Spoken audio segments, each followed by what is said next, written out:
other things, man, that we hate to see is teams that are up so big and then just somehow find a way to lose. There was a 28-point turnaround this past week in Chicago, man. What's going on with Chicago and the Bears? They Russell Wilson came in there with Sean Payton. They finally got their first win of the season. So, congratulations to them, because we know Sean Payton might have been gone, or something was going to happen. Something was going to blow up in Denver if they didn't win a game against Chicago. I could tell you all that. But what's going on with Bears, man? They seem to be going downhill. Hopefully they can pick up a win, as we talked about just a few minutes ago. RIP to Butkus. So hopefully they can get a win tonight, as we're recording on Thursday, against the Commanders. But if they don't, I don't know what's next in the cards for them, and what's next in the cards for Justin Fields. They might be giving up on him soon. I know Caleb Williams is getting ready to come up in the draft, so they may be looking at him or somebody else. I don't know.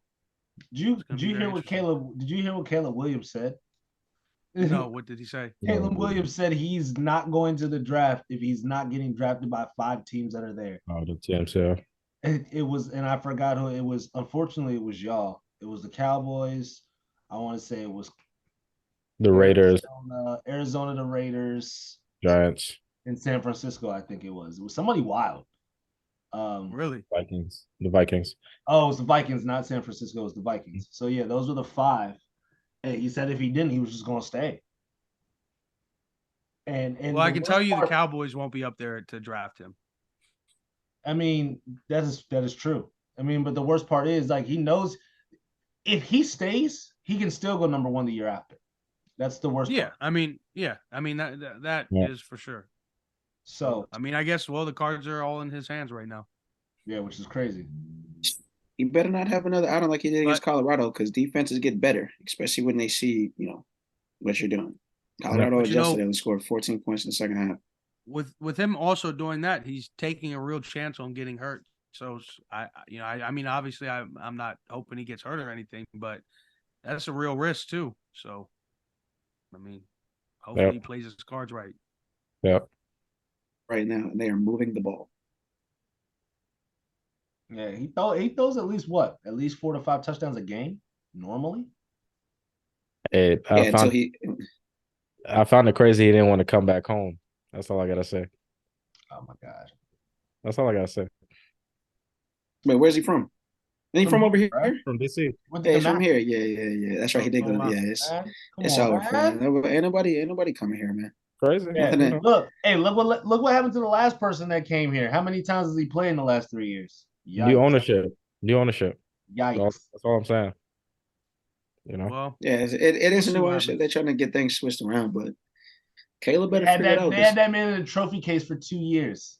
First time this man touched the field. For an injury that was only supposed to be 4 months. That's all I'm saying, respectfully. I mean, hey, if I get to chill and make a couple mil too, I'm cool with it. That's all I'm saying. At home too? I'm in the crib? What the fam? I still think regardless, he comes out this year for sure. Even with him having an opportunity at more NIL than having a higher, rookie contract, still think he comes out. He doesn't want to go 1 more year in college. He already been in there long enough. I feel like regardless, he's still gonna come out. So, it depends on what that top five situation is. If that top 5 situation, I'm telling you, he's Chicago took that 28-point loss. They tanking. If they do the same thing tonight, we know it.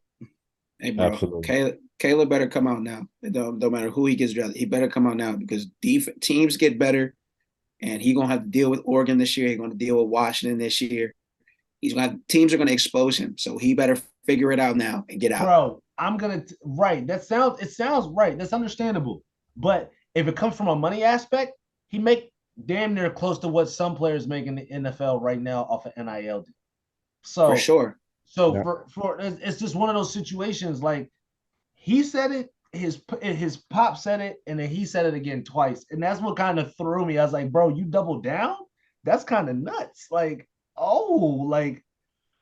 it's gonna be. I really, because he's so clouded there, and in college, if you go to a school that shows you that amount of love, especially with the NIL deals now, it's life-changing in itself. And imagine you getting almost $2 million off of a college, bro. You No, get $2 million. I definitely don't disagree with you. I'm just saying if he wants to see more money and if he's trying to elevate to the NFL, you know what I mean? Absolutely. Just like to FA's point, he risks injury. He has a bad couple bad couple outings. Teams start passing on him. His whole draft stock falls, and then what? Yeah, then he may not even get the NIL money. And there's the issue there. You know what I'm saying? Because he's going to have to deal with some beasts at some point during this season. Because I don't think he beats Bo Nix and them. I don't think he beats the Felix or I don't know how to pronounce his name, but the kid in Washington. I don't think he beats him. That's gonna be a good game. That Oregon team is good. They are good. That Oregon team is good. He's just so good at finding. He's just so good at finding receivers, bro. No, for sure. It comes down to SC and SC Washington and Oregon. Honestly, I mean Oregon obviously has been running the Pac-12 for the last decade plus. They're dominant. They just have that type of squad. But it comes down to those three. Utah on the low, they're a sneaky team because they always just perform good late. And they just win the Pac-12 just off of strength of the coach being there for so long. So look out for them too. But definitely with Michael Penix Jr. in Washington right now, he's killing it right now. Him and Caleb coming to play each other soon, that should be a really good matchup.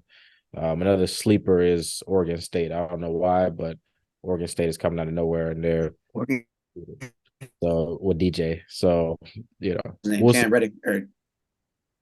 Yeah, Cam Reddick and Washington State. Yeah.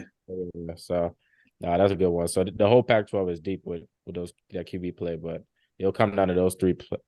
Cam Rising. I apologize. Cam Rising. Rising out of Utah. Yeah, Cam. I don't know. Yeah, Cam Rising out of Utah. Mm-hmm. There you go. See, yeah, he gets it done. So, Yeah, wow. Can we believe this? A 28-point turnaround in Chicago turned into a double NCAA segment real quick to give you all some insight about who's coming up in the draft.